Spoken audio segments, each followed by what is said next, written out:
Well, look at Tuesday evening. We are tracking some dense fog overnight tonight into early Wednesday. You can see visibility getting down to less than a mile in some locations, especially up into Greenbrier, Nicholas, parts of Fayette, and down along 77 down into Mercer County, Wyoming, McDowell, Tazewell, seeing some of that low visibility. We will begin to see the fog lift a little bit as we go into your Wednesday morning. Futurecast temperatures showing overnight tonight. We'll see temperatures dip to right near freezing for most of us. Higher elevations possibly even dipping into the 20s. Tomorrow we'll see a slow warm up into the 40s.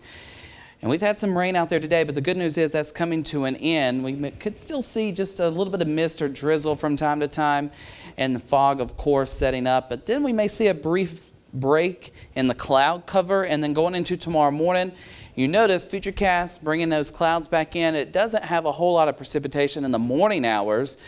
As we go through the lunchtime, it looks like more rain starts to overspread the region. It could start as a brief wintry mix, especially across Greenbrier and Pocahontas counties. I'm not anticipating a whole lot of problems out there as we will quickly warm above freezing.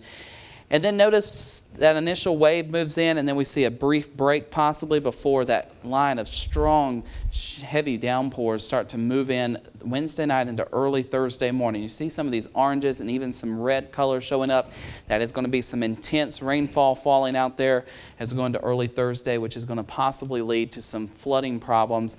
That rain will start to push out Thursday morning. We'll start to see a transition possibly over to a little bit of a wintry mix going into Thursday evening and especially Thursday night. Here comes our next storm system out of the Gulf. You can see it's got a lot of moisture with it.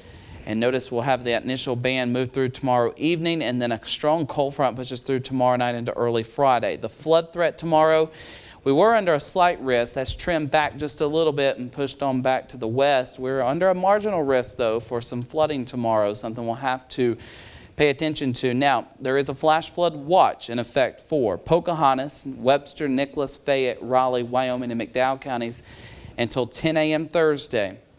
A flash flood watch means rapidly flooding out there developing across the area. So make sure if you do experience flooding that you seek higher ground immediately. A flood watch means that flooding is possible over so many hours. Flash flood is imminent, and that's when you want to seek higher ground immediately. Notice our chances of rain is pretty low overnight tonight, and then it spikes mid-morning tomorrow, and then we see a brief break before that cold front moves through, and it picks back up Wednesday night into Thursday morning.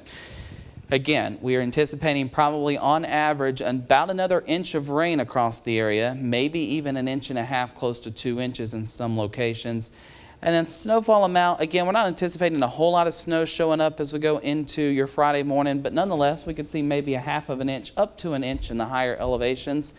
So your day planner tomorrow, rain showers returning, flooding possible. You notice the chances of rain is highest between, say, mid-morning and then early afternoon, and then we see it drop off before picking back up tomorrow night. Temperatures tonight near freezing, your 7-day forecast, 49 tomorrow.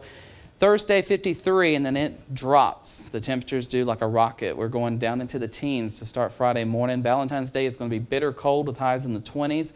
We'll see a rebound, though, Saturday and Sunday. Next system possibly affecting us Monday and Tuesday with showers returning and temperatures back into the 50s.